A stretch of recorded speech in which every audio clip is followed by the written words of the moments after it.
ونتوكل عليه ونعوذ بالله من شرور أنفسنا ومن سيئات أعمالنا من يهده الله فلا مضل له ومن يضلل فلا هادي له ونشهد أن لا إله إلا الله وحده لا شريك له ونشهد أن سيدنا ومولانا محمدا عبده ورسوله قال الله تعالى وتبارك في القرآن المجيد والفرقان الحميد لا تنفروا في الحر قل نار جهنم أشد حرا لو كانوا يفقهون آمنت بالله صدق الله العظيم إن الله وملائكته يصلون على النبي يا أيها الذين آمنوا صلوا عليه وسلموا تسليما سبق الصلاة والسلام عليك يا سيدي يا رسول الله الصلاة والسلام عليك يا سيدي يا حبيب الله الصلاة والسلام عليك يا سيدي يا رحمة للعالمين وعلى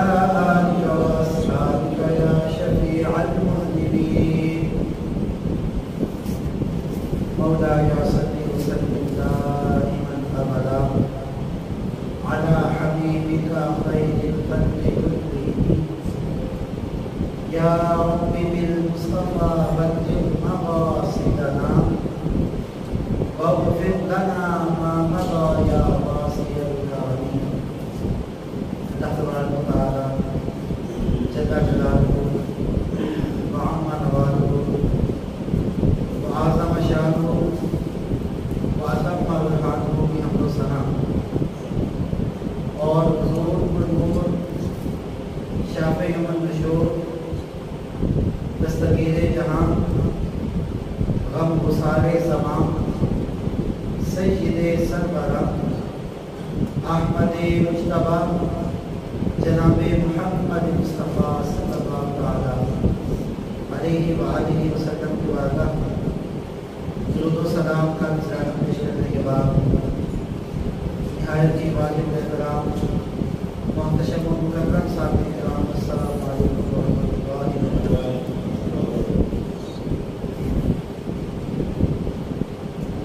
گزشتہ جمعہ کے خطبہ میں حضور علیہ الصلوۃ والسلام کی ظاہری حیات مبارکہ کا آخری غزوہ غزوہ تبوک کے حوالے سے ہم نے ابتدائی طور پر تذکرہ سنا۔ حضور علیہ السلام نے مسلمانوں کو اکٹھا کیا اور جو حالات تھے ان حالات کے پیش نظر آپ علیہ السلام نے یہ مناسب سمجھا کہ مسلمان رومیوں کے آنے سے پہلے ہی ان کو ایک طرح کا سرپرائز دیں، بجائے اس کے کہ وہ مدینہ میں آ جائیں اور یہاں پر آ کر کو ریزی کریں، ہم ان کے آنے سے پہلے ہی وہاں پر پہنچ جائیں۔ اور حضور علیہ السلام نے مسلمانوں کو اکٹھا کیا، تقریباً 30,000 کا لشکر تیار ہوا۔ پھر حضور نے کیونکہ وہ بڑے سخت ایام تھے اور سخت گرمیاں تھیں، جنگ کے لیے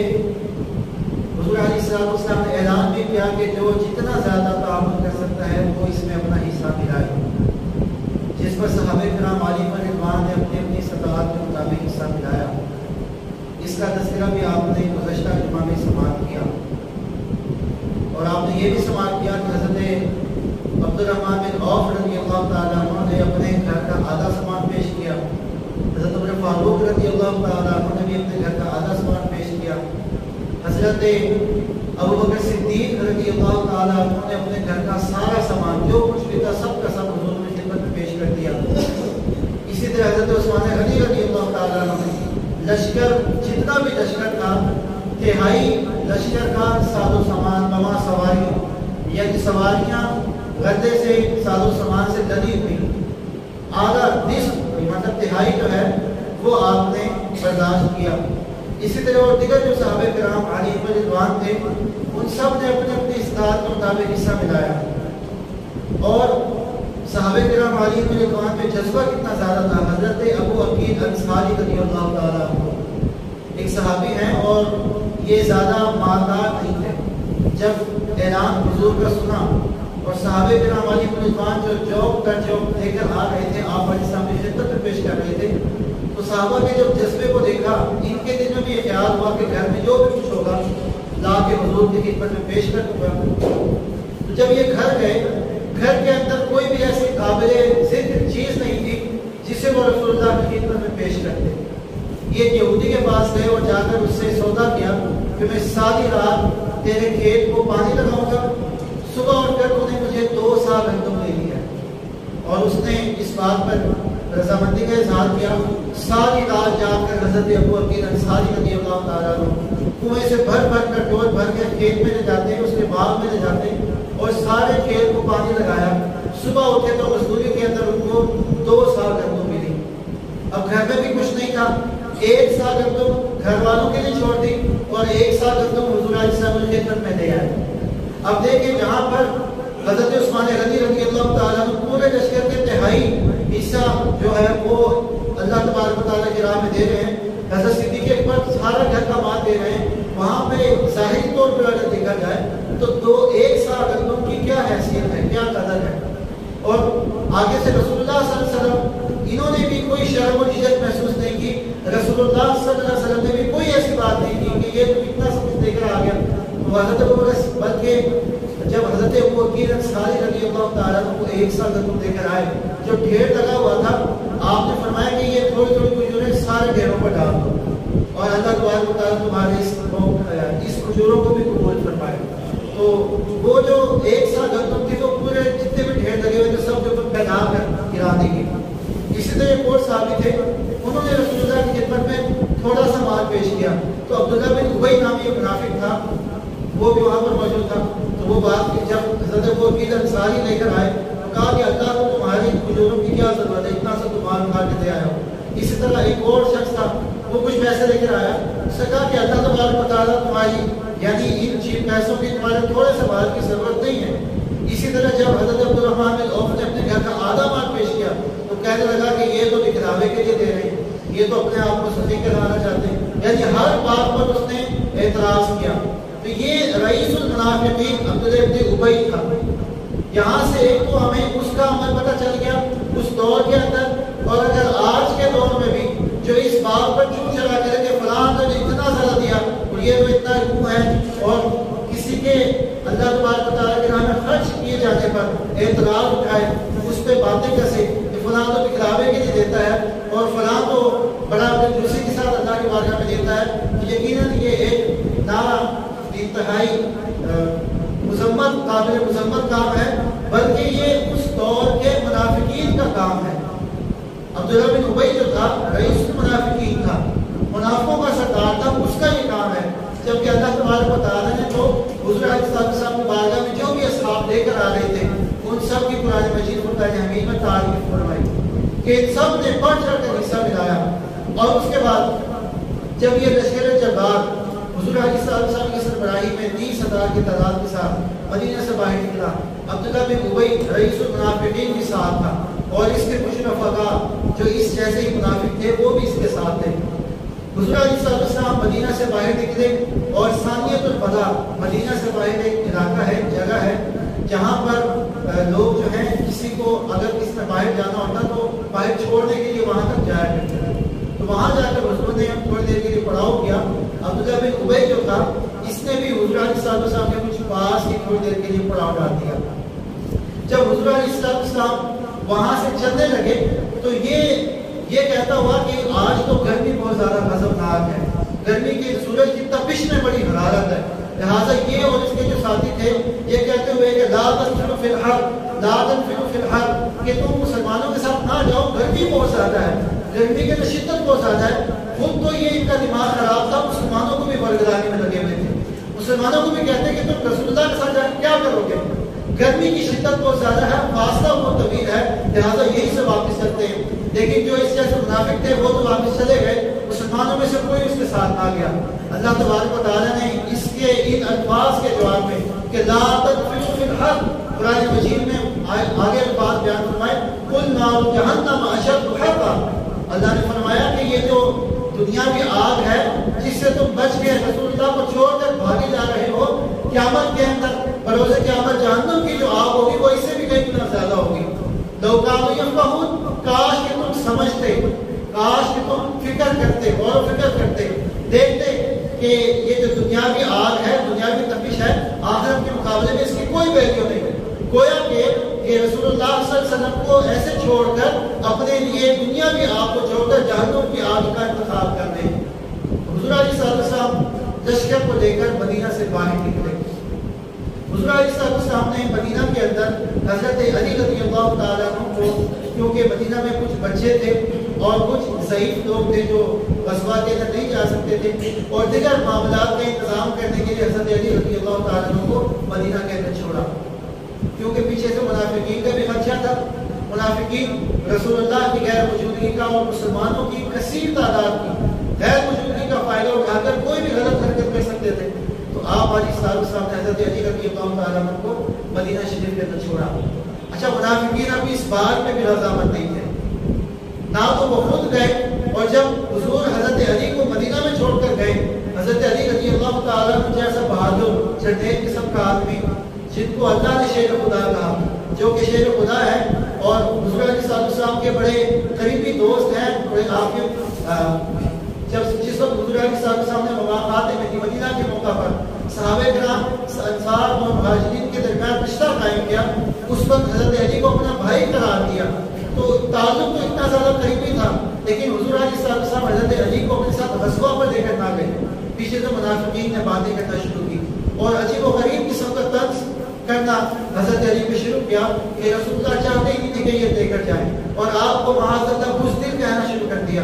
حضرت علی رضی اللہ تعالیٰ جیسا نوجوان، جری جوان، بہادر چٹیل قسم کا آدمی کہاں ایسے تانے برداشت کر سکتا تھا؟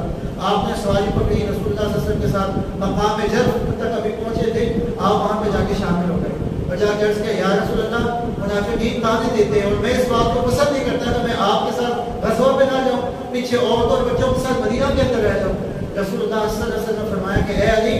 تم کیا اس بات کو پسند نہیں کرتے کہ تمہاری نسبت میرے ساتھ ویسے ہی ہو جیسا کہ حضرت موسیٰ علیہ السلام کی حضرت ہارون علیہ السلام کے ساتھ نسبت ہے؟ جس وقت حضرت ہارون علیہ السلام حضرت موسیٰ علیہ السلام کو اللہ نے 40 راتوں کے لیے کوہ طور پر بلایا، تو پیچھے اپنی سلطنت کے لیے، رعایت کے لیے، اپنی قوم کے لیے حضرت موسیٰ علیہ السلام ہارون کو چھوڑ کے گئے۔ تو فرمایا کہ تمہاری مثال بھی بالکل ہارون کی طرح ہے کہ میں اپنے پیچھے تمہیں چھوڑ کے جا رہا ہوں، لیکن فرمایا لا نبی جب آدھی میرے بعد نبی کوئی نہیں ہے۔ حضرت ہارون علیہ السلام بھی نبی تھے، تم کیونکہ میرے بعد کوئی نبی نہیں ہے، لہٰذا تمہاری تشبیہ، تمہاری مثال بالکل موسیٰ اور ہارون جیسی ہے میرے ساتھ۔ حضرت علی مرتضیٰ شیر خدا کرم اللہ پر جب میری اس بات سے خوش ہوئے اور آپ نے رضامند ہو کر راضی ہو کر دوبارہ واپس مدینہ شریف میں آ گئے۔ تو اس طرح منافقین جو ہیں ہر موقع پر یہ کوشش کرتے تھے کہ مسلمانوں کو نقصان پہنچائیں۔ اگر حضرت علی رضی اللہ تعالیٰ عنہ چلے جاتے، پیچھے سے کوئی نہ کوئی یہ غلط حرکت کرتے، مسلمانوں کو نقصان پہنچانے کی کوشش کرتے۔ اسی طرح حضور علیہ السلام تبوک کی طرف جا رہے تھے، راستے کے اندر وہ مقام آیا جہاں پر کسی دور کے اندر حضرت صالح علیہ السلام کی قوم آباد تھی۔ عرب کے اندر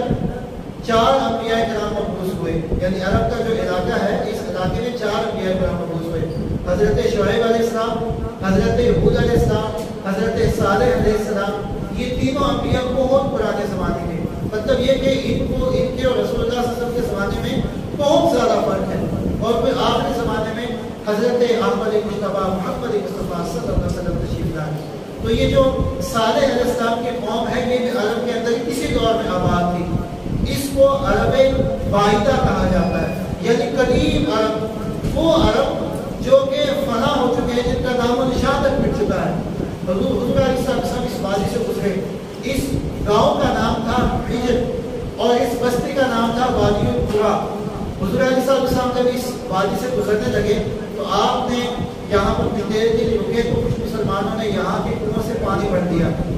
اور کچھ مسلمانوں نے آٹا وغیرہ بھی کھول دیا اس سے اور پانی وغیرہ پینا چاہا، لیکن جس وقت حضور علیہ السلام چلنے لگے تو آپ نے یہ اعلان فرما دیا کہ جن جن لوگوں نے بھی اس کنویں سے پانی بھرا ہے وہ سب کے سب پانی پینے کے استعمال نہ کریں، اس پانی کو گرا دیں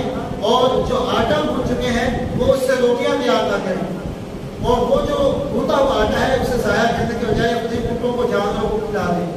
آپ صلی اللہ علیہ وسلم نے اس وادی، اس بستی جہاں پر حضرت عیسیٰ علیہ السلام کی قوم آباد تھی اور کسی دور میں وہاں پر اللہ کا عذاب نازل ہوا تھا، وہاں کا پانی استعمال کرنے سے منع فرمایا، اور جب آپ اس وادی سے گزر رہے تھے آپ نے صحابہ کرام کو حکم کیا کہ تیزی کے ساتھ یہاں سے گزرو، کیونکہ یہ وہ بستی ہے جہاں پر اللہ کا عذاب نازل ہوا تھا۔ آپ علیہ السلام نے اپنے چہرے کو کور کر دیا، اپنی سواری کو ایڑ لگائی کہ تیزی کے ساتھ یہاں سے گزرے، اور راستے میں وہ کنواں بھی آیا جہاں سے حضرت صالح علیہ السلام کی اونٹنی جو ہے وہ پانی پیا کرتی تھی۔ آپ علیہ السلام نے اس کنویں کو دیکھ کر اپنی قوم کو متنبع کیا اور ان کو پرانی قوم کا تذکرہ کر کے عبرت دلانے کی کوشش کی۔ حضور علیہ السلام نے فرمایا کہ اے لوگوں، اے میری قوم کے لوگوں، کبھی تم کسی معجزے کا مطالبہ نہ کیا کرو، کیونکہ جس وقت معجزے کا مطالبہ کر دیا جائے اور قوم اس کی قدر نہ کرے تو پھر اللہ کی طرف سے عذاب نازل ہو جاتا ہے، جیسا کہ اس قوم کے ساتھ ہوا۔ انہوں نے جب ابتدا کے اندر حضرت صالح علیہ السلام کی نبوت پر ایمان نہ لے کر آئے اور ساتھ یہ بھی مطالبہ کیا اگر آپ اللہ کے نبی ہیں تو کوئی معجزہ دکھائے، اور کہا کہ یہ جو پہاڑ ہے اس سے کوئی جانور نکال کے دکھائے۔ حضرت صالح علیہ السلام نے اللہ کے حکم سے اس پہاڑ کو حکم کیا، اس چٹان میں سے ایک زندہ اونٹنی برآمد ہوئی، زندہ اونٹنی نکلی اس میں سے،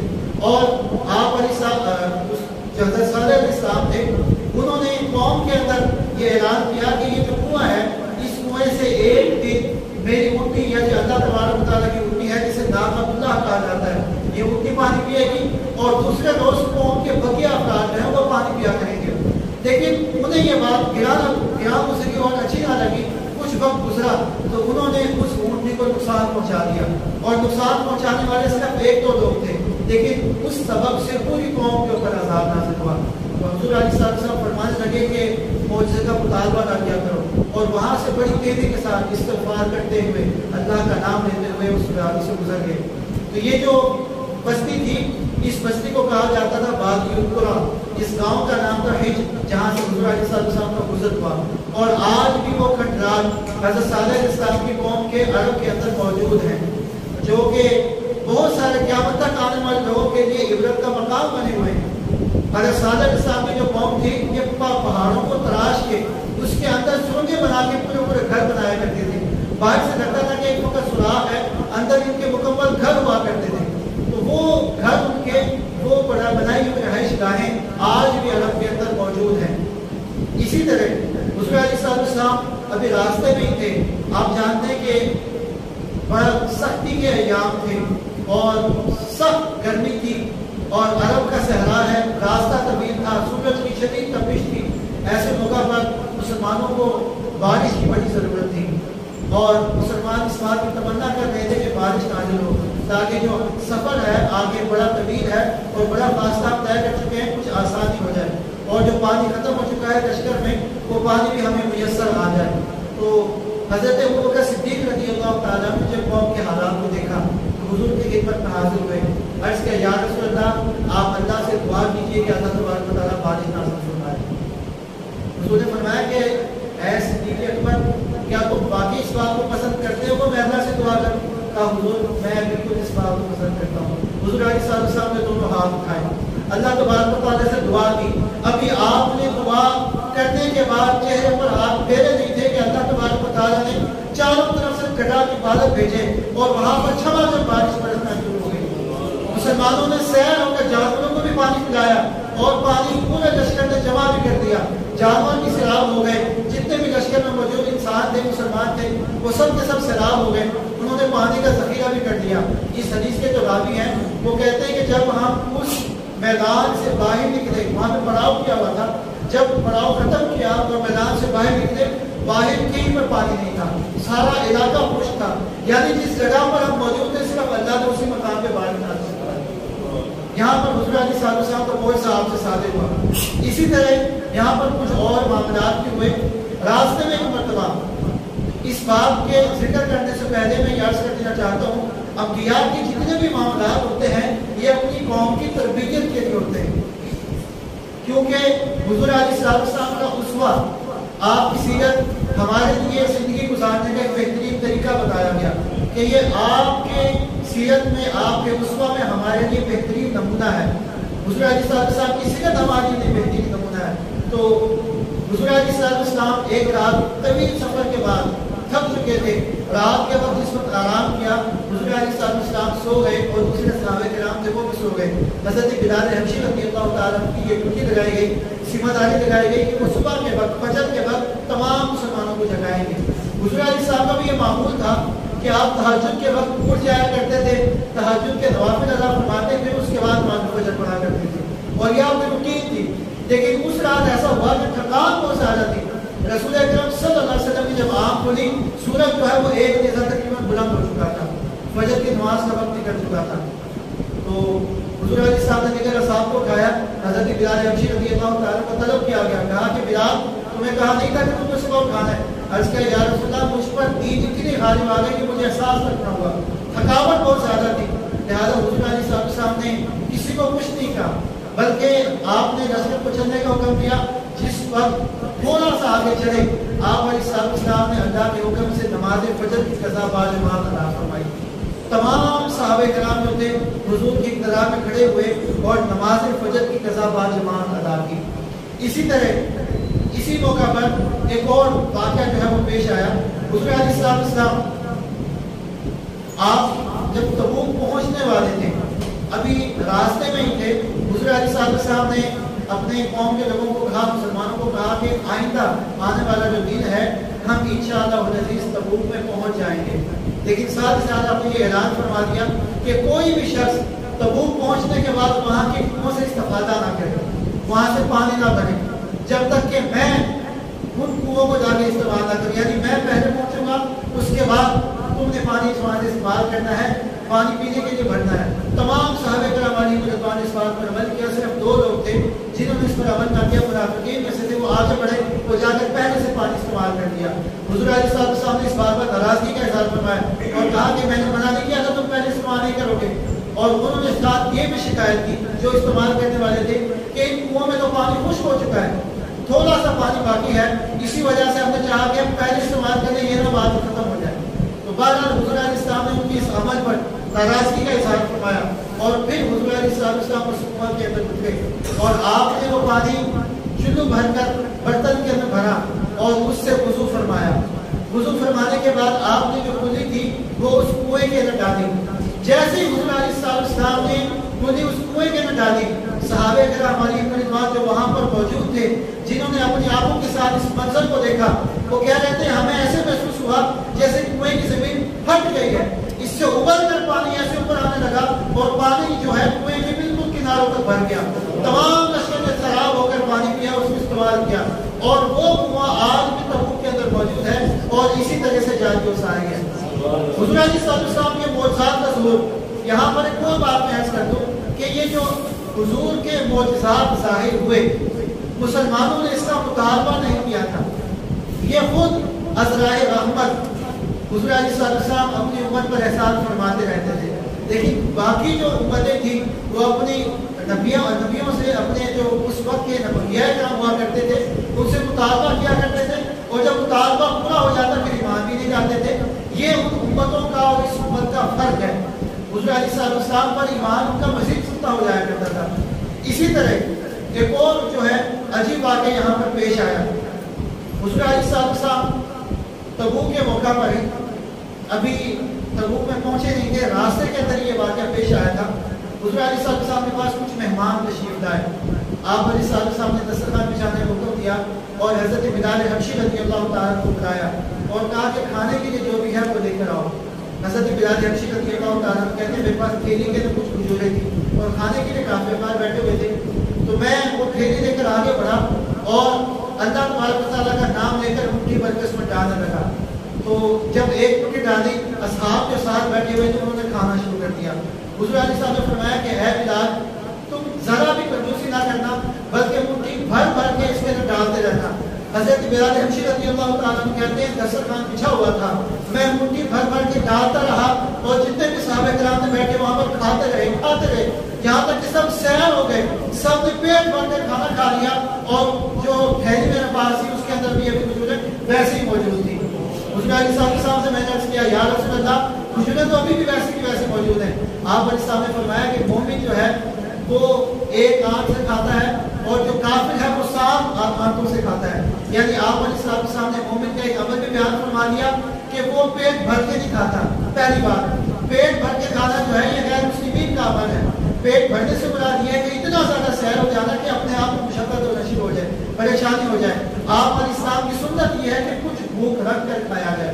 یہ آپ علیہ السلام کی سنت ہے۔ اور حضور علیہ السلام نے اس موقع پر ہمیں یہ ترغیب دی اور آپ علیہ السلام کا بہت وہاں پہ شامل ہوا اور اس طرح جتنے بھی مسلمان وہاں پر موجود تھے ان کے ایمان بھی تازہ ہو گئے۔ زیادہ محترم